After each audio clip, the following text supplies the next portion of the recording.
Over 50% of Americans feel the economy is in the tank. Is that reality? Let's talk about it. Hello, everybody. Joe Werber coming at you. And we are living in very interesting times. It seems there are as many negatives about the economy being blasted out by the media as there are positives. And I think that most Americans tend to focus more on the negatives than they do on the positives. And I blame the media for that. So in today's video, I want to look at both because don't get me wrong, there are some negatives, and I'm usually the guy who always wants to focus on the good stuff going on. But let's talk about some of those negatives. Then we'll focus on some of the positives. And then I want to hear from you. How do you feel about the economy today compared to about 4 years ago? Credit card debt is increasing. In fact, we've seen about a 30% increase from pre-COVID to post-COVID. We're approaching $1.1 trillion in debt. And on top of that, we are seeing a significant increase in credit card defaults.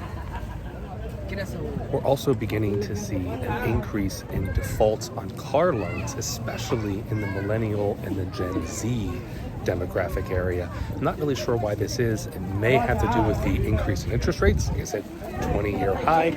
It could be the massive increase in the cost of cars. I mean, we saw the average car price for a used vehicle exceeding $30,000. All of that combined is creating a lot of repos and a lot of people losing their vehicles because they aren't able to pay for them.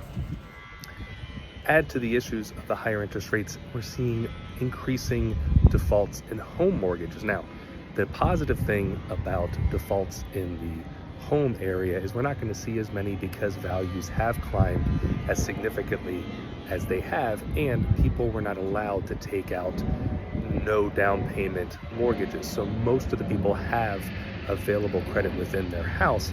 However, people who have recently purchased their house are going to have an issue if they are not able to pay their debt. As I said before, markets have not yet fully recovered, and we're still negative in the S&P, the Dow, and the NASDAQ going back to January of 2022. That's enough negatives. Let's see about the positives. The jobless claim numbers came in surprisingly low at about 209,000.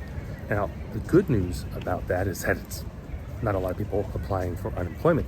The bad news is it could convince Powell that the market, the economy is still overheated and he has to continue raising interest rates. I don't think that's the case this time around. What I'm really taking away from this is in most recessions, we see jobless claims exceed 300,000 before a recession hits.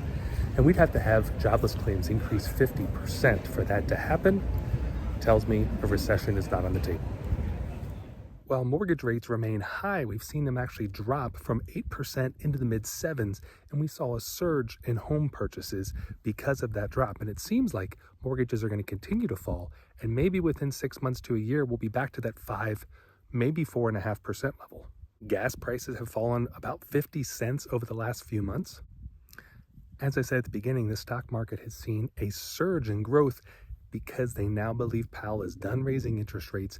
In fact, the S&P 500 has risen nearly 10% since its lows in October when Powell decided that maybe he's done raising interest rates, and the market is on an absolute tear. And like the stock market that for the last 4 weeks has not sunk, I can't sink either because I'm currently in the Dead Sea. And while it looks like I'm standing, I'm actually floating because no matter what you do, you can't go under the water here. In fact, if you lean back, your feet just pop up out of the water and you are... It's a very weird feeling. You should give it a try. Right behind me is Israel. And it's interesting being here in Jordan. You know, the whole time we were here, they kept telling us how safe it is in Jordan. And that back in 1994, the Jordanians signed a peace agreement with Israel. And we just found out today that they're talking about maybe tearing up the peace agreement if Israel does not cease its attacks on Hamas in Gaza. So I'm really happy that we'll be leaving tomorrow. As he said, it's very safe here, but I didn't feel too safe when I heard that.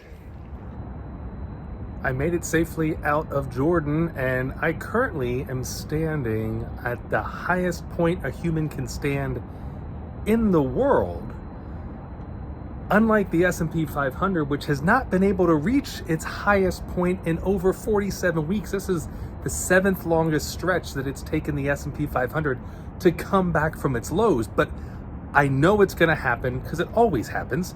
The question is when. It looks like it could be soon. We're only off about 5% from our highs. That means in the last few weeks, we've wiped out about 5% of that loss, because if you remember my video a few weeks ago, I told you we were still off by about 10%. So we're on the right track, but my goodness, look at this view from the 152nd floor of the Burj Khalifa in Dubai. It's pretty spectacular that humans can build something this high and this safe. I'm impressed. Pretty cool. Just think about it. Those are skyscrapers down there. Skyscrapers, like, those are really tall buildings, and they look like teeny tiny little houses compared to this structure. Inflation actually fell nearly 13%, from 3.7% down to 3.2%. And the Fed is recognizing this. And while they're saying we're not out of the woods yet, we need another 33% decline to hit their 2% goal. It does seem like they're going to continue,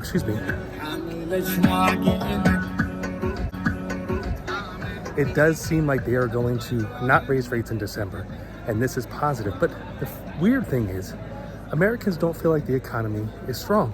In fact, in the most recent poll, about 53% of Americans said that the economy is worse now than it was 4 years ago.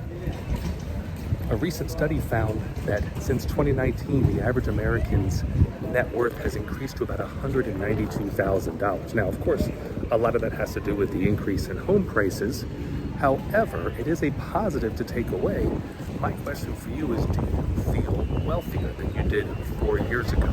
Are the numbers we're seeing coming out of the economy actually trickling down to everyday Americans? Are you feeling better about your financial situation now than you did 4 years ago? It's going to have a lot to do with the upcoming presidential election in 2024. So it'll be interesting to see. Comment down below if you feel better now than you did 4 years ago. The economy is stronger, without a doubt. I'd like to hear from you.